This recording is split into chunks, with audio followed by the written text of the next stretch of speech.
But he's come in from Texas, and we're going to hear from our consultant and an outstanding producer director. I don't know if you know that Chris holds the world's record. He holds the world's record. Why don't we show them with what he did, and then he can explain what the world's record is as you view what's happening. Chris, come on up over here, and then you can take the mic, and we're going to show you a world's record. And here he goes. That's the Rio Grande. You just swam across the Rio Grande River. What do you want? Oh, what? I don't want nothing. I'm Chris Burgard, damn it. You're a funny guy, Tom. How did it taste? Pretty bad. Actually, the cameraman said afterwards, you just swam the Rio Grande twice in a cowboy hat, and you should probably call your wife Lisa. So I did, and went and got my phone, and I called my wife Lisa. And I call her Lisa because that's her name. And thank you. And she said, "Why did you swim the Rio Grande?" And I said, "Well, exactly, because you could. And if not me, then who? If not now, then when?" So I swam the Rio Grande to make a point about our country.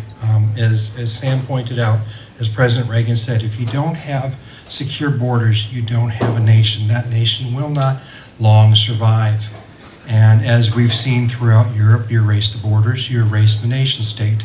And it's happening here now.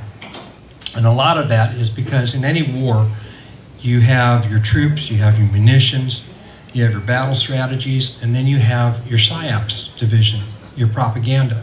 And in this country, we have the mainstream media, we have fake news. I just want to share with you some things I've experienced in my 17 years on and off the border. The first time you pull a dead body off the border, you're looking at him and you're thinking, who was this person? What drove him to come here? What were his last hours like when he died? Did he leave a family?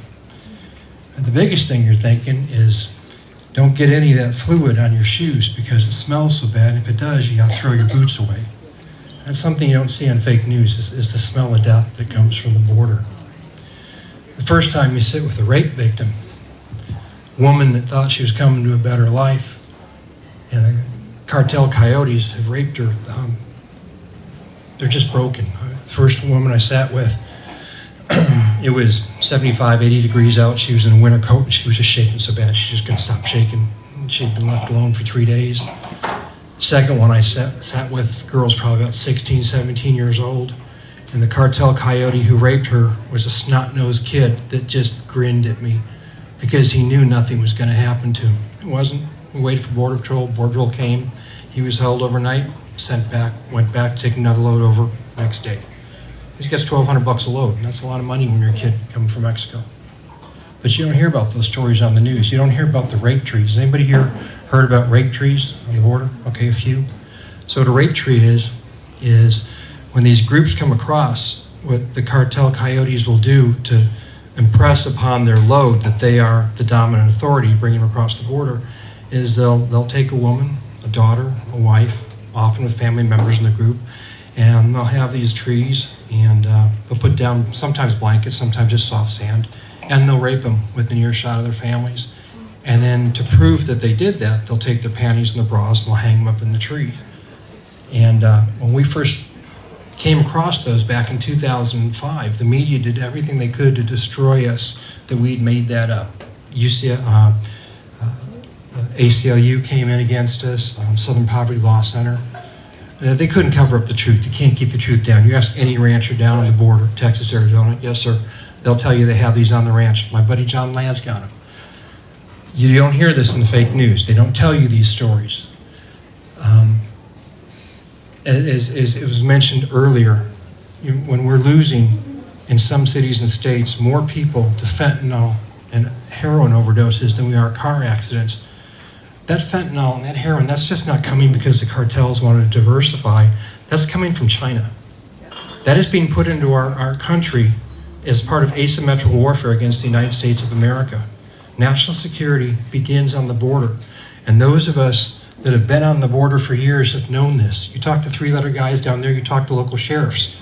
You know, we've had, I met John Guandolo when we had jihadis coming in West Texas in the Bush administration.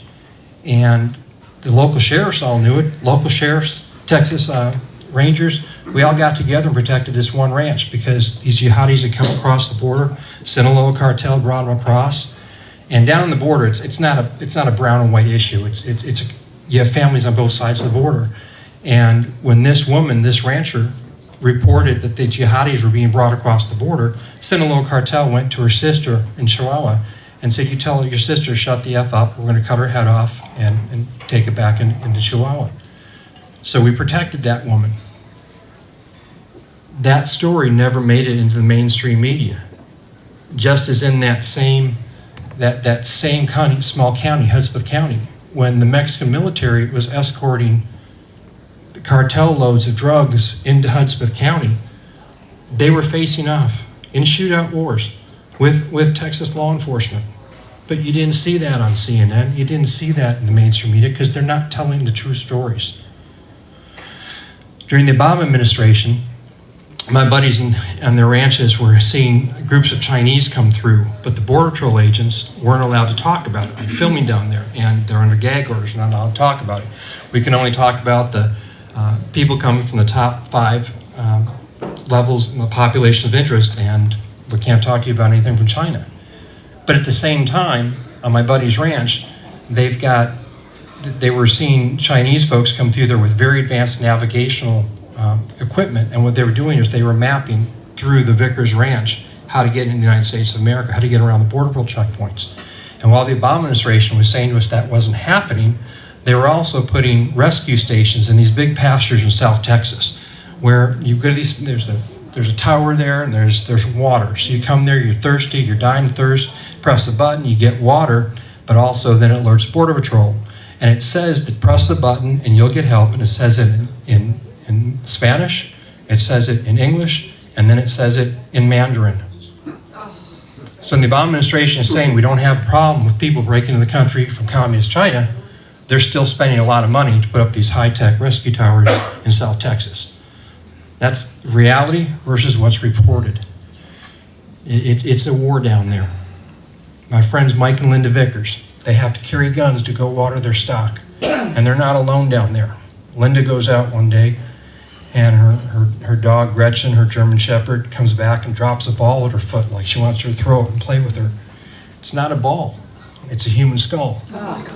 This is 73 miles north of the border in Falfurrias, Texas. This is still going on today, and you weren't told about this. You hear about the cages, as Tom said, that were built under Obama. And you hear about separating families. Well, let's talk about separating families, because I've tracked children that the cartels have brought through the deserts of Arizona. And we've caught some of these groups. And back in the day, you catch them, you think you save them. But before Mr. Homan came in, before Mr. Trump came in with DNA testing, they would release these kids to just anybody. So they come up and say, I'm Jose's uncle, and they would release the children. And those kids were, the ones we thought we saved are probably all dead now, because they were being sold by the cartels for human trafficking into some very, very bad and evil places. Those kids aren't, you think you save them, and you don't. And that's still going on. You want to talk about separating families, let's talk about the cartels that are selling children in the United States of America. That's going on. I'm telling you, this is war. What can we do? Everybody in here can be a part of this battle, because knowledge is power. And right now we are engaged in the greatest information war that this planet has ever seen. For 17 years, I've been telling you the truth about the border. For 30-some years, Mr. Homan has been standing up and being a warrior for this country, and the media has ignored it. Well, just because we now have Joe Biden in the White House doesn't mean we can't stop them. This is absolutely winnable. We get to a tipping point of about 80% where people know the facts. They won't stand for this. Because the reality is, we live in a world where now conspiracy theories are the next spoiler alert. So if I told you, the Chinese Communist Party is putting heroin through the border to try to kill Americans, you'd think I'm crazy. No. Tom, how much have your guys caught? Enough fentanyl to kill every American 2-3 times over? 50 times. Yeah. That is reality. The reality is we have a president right now that will fly illegal aliens to new lives anywhere in the United States of America, but he won't send a plane to send Americans back from Afghanistan. Unbelievable. Y'all can change that.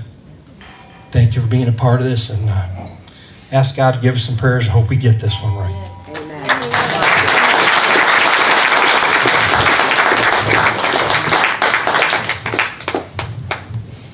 Thank you, Chris.